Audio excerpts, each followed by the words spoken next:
Hello everyone, Minute Plus Meditation here. It's Thursday, July the 31st, the Feast of St. Ignatius of Loyola.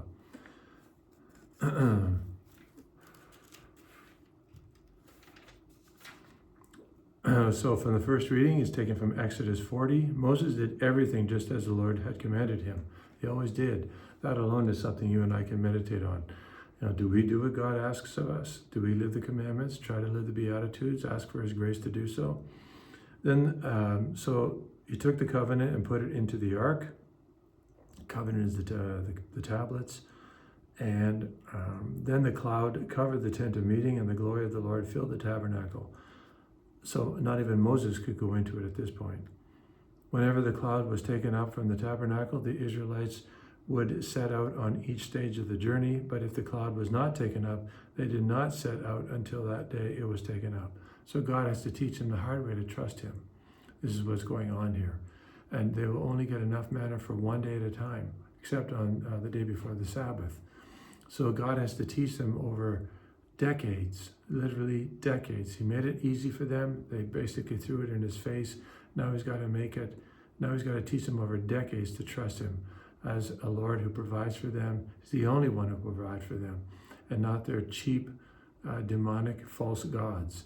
So this is going to be a long process, but it is worth it.